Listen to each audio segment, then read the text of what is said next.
is forgiveness. Why do we have trouble doing it? Why do we have trouble receiving it? Why do we have trouble believing that God could forgive you, but not believing that he could forgive me? Why do we have trouble being able to express it? Why is it that we live in a society that celebrates people for being unforgiving? The harder you are, the tougher you are, the more unforgiving you are, the more you are celebrated, for instance, for being a strong black woman. I'm a strong black woman. Just made you mad.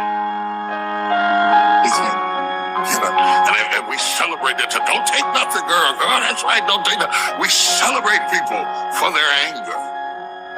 Men are intimidated to forgive. We see it as strength, when in reality, it takes more strength to forgive than it does to remain hostile and sick and toxic and angry. Forgiveness is a big idea. It's a big, tall idea, and you have to be a big person to be able to do it. Little people cannot do it. They're too small. They're too petty. They're too sensitive. They're too easily offended. This is a big idea. You have to be a big person to be able to embrace it. It is a big idea for people who have eagle-eye vision, who can see the big picture, and they're willing to lose the little war, the little battle, so that they can win the war. You didn't come here being unforgiving. It's not natural to be unforgiving. It's that your children are not unforgiving. Little babies, you can spank them for 1 minute and they're hugging you the next moment. They can get in a fight with the little boy across the street. The parents will be angry and the kids will want to go outside and play. Unforgiveness is a learned behavior. You don't hear what I'm saying?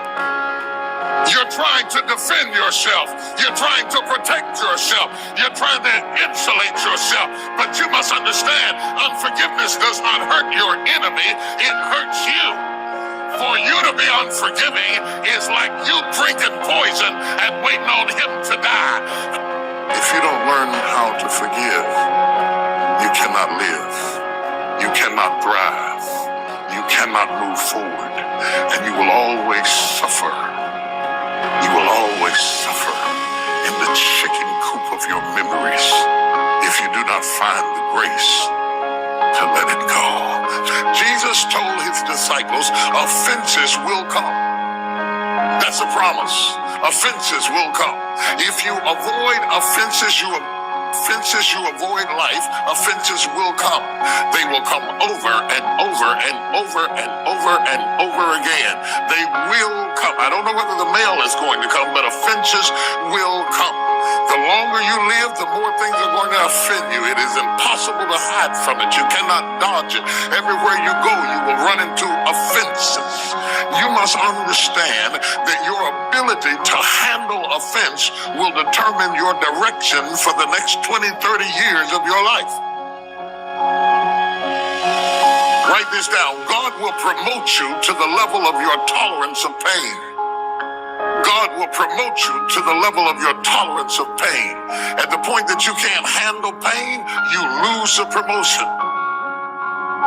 He promotes you to the level of your tolerance of pain. You can't take it, you can't be promoted.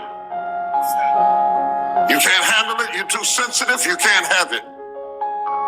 In the corporate world, the people who get the big bucks are paid to handle problems. You can't be an executive and you can't handle stress. You can't be a manager and your feelings are sensitive. You can't run a corporation and you can't handle problems. We don't put you in a corporate office to overviewing the city with glass all around you, not to handle problems. We gave you that so that you could process the problem. The big bucks go to problem handlers, people who can solve it, people who can make it happen, people who can get it done. The less you have to be responsible for, the smaller the compensation. The greater you have to deal with, the more they're paying you. They're paying you to deal with problems, issues, and circumstances. And there's nothing worse than putting a little person in a big position. Oh my God, I think I will tweet that myself. There's nothing worse than putting a little person in a big position. They walk around with their chests all stuck out and they're looking important, but they never get anything done. They can't handle anything. They're angry with everybody. They fall out with everybody. They're power tripping because you got a Napoleon spirit and you're not big enough to be able to manage the position that you're in, and you end up being a hater to people who get things done because you can't handle what has been given unto you. So when you ask for promotion, you're asking for problems. Get that in your head. When you ask for promotions, you're asking for problems. You're asking for offenses. You're asking, fill my desk with offense. I can handle it. I'm the man for the job. I'm here to represent. I can handle it. Let me put it in Bible language. To him whom much is given, much is required. You can't get the much giving if you're not going to deal with the much required. Let me break it down in colloquialism. New levels, new devils. The higher you go, the more you're going to have to confront with every day. We must be able to handle these offenses. And when Jesus taught this, they said, okay, how shall I handle it? Shall I forgive my brother 7 times? Jesus said, it has been said unto you, you shall forgive your brother 7 times. But I say unto you to forgive him 7 times 70. Well, we can multiply 7 times 70, but Jesus is not after the answer to the number. He's trying to say, I want you to be perpetually forgiven. And as soon as you get offended, throw it off. As soon as you get offended, throw it off. As soon as you get offended, throw it off. As soon as you get offended, throw it off. Don't let anything collect in you or build in you or corrode in you or become toxic in you. Whatever they did and whoever did it is not worth it. It is not worth it to allow your history to abort your destiny, to sabotage your promise, to end what God said he would do in your life. You got to be able to shake it off. If you're going to be the disciples, you got to shake it off. If you're going to be the king, you got to shake it off. If you're going to be in power, you got to be able to shake it off. You can't breathe in air and inhale and not exhale. You can't have a car that doesn't have an exhaust pipe.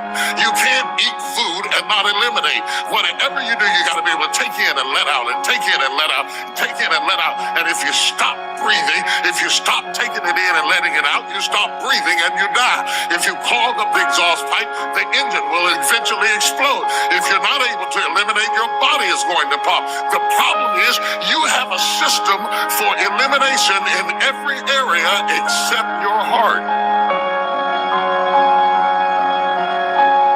The reason that we are tied up like we are is because we got our attitude from where we came from. How we process offenses is a result of the environment we were raised in. If your daddy practiced avoidance, didn't talk much, whenever there was a confrontation, he stormed out the house. Now you storm out of the house. If your mama popped her neck and said, let me tell you a thing or two, now when things get on your nerves, you pop your neck. You didn't learn it in school. You didn't take it in college. You didn't pick it up in class. It's happening to you because you saw it around you. Your heart is always taking in offense after offense after offense after offense after offense. And if you're not careful, it will begin to damage your attitude. And the person that you used to be, that you could have been, that you would have been, that you were designed to be, begins to corrode from the toxicity of the buildup of all the things that have happened to you. You are a blessed people. We are blessed. We are created in Christ Jesus. We are created in Christ Jesus, a unique individual. There has never been another you. There has never, ever been another you. Thousands and thousands and thousands of years. There's never been another you. There never will be another you. They can walk like you. They can talk like you. They can get their hair done like you. There will never be another you. You are a designer's original, uniquely and fearfully and marvelously made in Christ Jesus. You were created by a creator in his likeness and in his image. Because your creator made you in his likeness, you are creative. You are creative. You know you're creative when you can take a little bit of nothing and do something with it. We are creative. Throw us in the woods and we'll make trees into tables. We are creative. We can take anything and make something out of it. We didn't have all of this equipment years ago. Our grandmothers had washboards and turned over pots and start beating on pots with sticks, and we made music. I don't care what you put us in, we'll turn it into something and make something out of it, because we are creative people, created in Christ Jesus. We are creative. Until we collect so much offense that we are using all of our energy to manage our pain. And all of the energy that could be going toward the abundant life and the progressive life and the promises of God that are in your life, your power is not being used in your destiny, because all of your engines are exhausting power, maintaining your history. Forgiveness is not an idea that alleviates the perpetrator of his responsibility. It is not about the perpetrator, it's about liberating the victim. It says, you abused me once, that was your fault. But if I continue to regurgitate it over and over again, that's my fault. I'm not going to live in where I've been when I have an opportunity to cut the cord between me and you and live in where I'm trying to go. Forgiveness doesn't mean I agree with you. It doesn't mean I think you were right. It doesn't mean that you were flawless. It just means that I have too much in front of me to allow the things behind me to leave me incarcerated and bound by you.